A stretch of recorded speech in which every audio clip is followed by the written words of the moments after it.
is CNN Breaking News.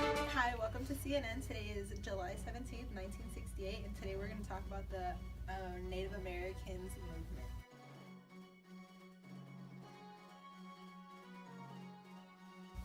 So the AIM, also known as the American Indian Movement, started today, 1868, in Minneapolis, Minnesota. They're an organization in the United States that helps fight poverty and house treaty issues and police harassment. As you can see, large numbers of Native American tribes are coming together to fight their injustices, and this is helping shape the culture. So today we have Belen Riz, who is an AIM activist, and today we're just going to be asking her a couple questions about how she feels about the movement. So tell us some three major key points that you would like people to know about the Native Americans. So the Native Americans are fighting for, in their movement, to get religious freedom and cultural integrity, also to abolish, the government is trying to abolish the Bureau of Indian Affairs, and we're trying to protect that to get everyone to be treated equally and to protect us from offenses. So how does that affect you personally? I just want everyone to be treated equally and to all have their rights protected, so that no matter what, the Native Americans will be protected by the government.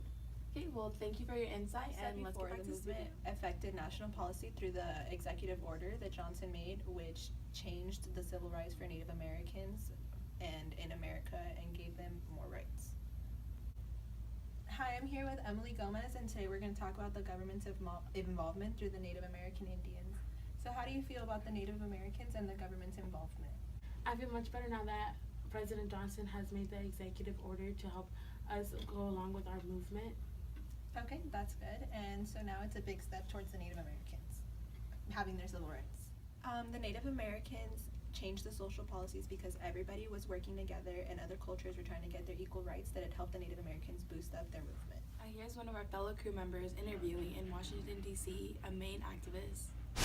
To change what they had experienced. And well, when I got out of jail, when I got out of prison rather, in prison I run into a guy that was, his name was Tom Jones, and he began to politicize me, saying, and he says, Dennis, this is, how many Indians do you think there are in jail here? And I thought, well, gee, it must be a couple of hundred. He says, no, there's more, like almost 500. And he worked in the administration. He worked in as a clerk. He said, no. He said, there's almost 500 of 1,000. He said, no, what does that tell you? I said, well, we get caught more often. No.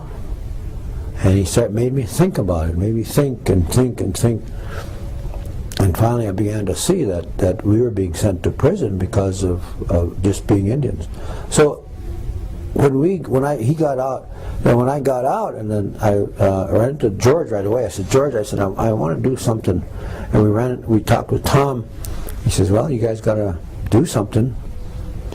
So we went door to door. We organized for a big meeting. And George Mitchell, myself, the Brown family, and we went from door to door, knocking, asking people to come to this meeting. And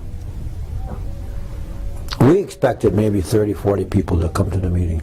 We bought some donuts. We bought like 3 dozen donuts in a small little old percolator. Maybe filled about 20 cups of coffee, but it was warm, so we bought a lot of lemonade and stuff like that.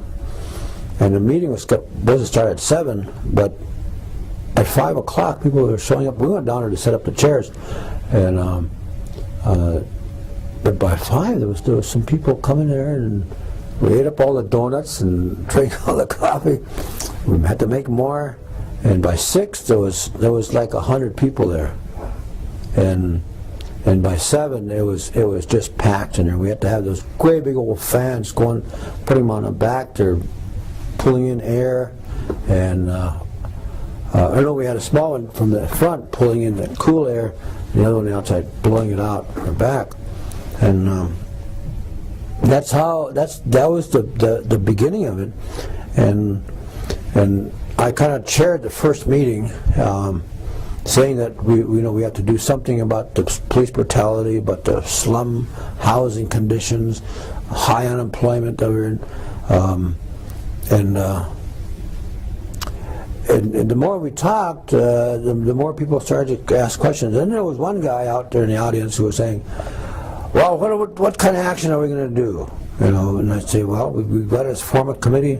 We're sick of committees. Well, these committees don't do nothing." So everything that I was talking about was being challenged by this guy, and the guy, of course, I knew, and that was Clyde Belcourt, and he wanted action right now.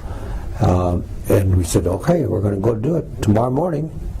Well, we said, well, maybe Monday we can go. We can go meet with the police. No, we want to go tomorrow morning. So I said, all right, who wants to go tomorrow morning? So they formed people to go see the police chief right there. You know, We were all there at this meeting, and so we brought together, I guess, the summation of all our lives, all our experiences at a time when I always expressed it that we were about to be written out of history as roadkill cultures of manifest destiny.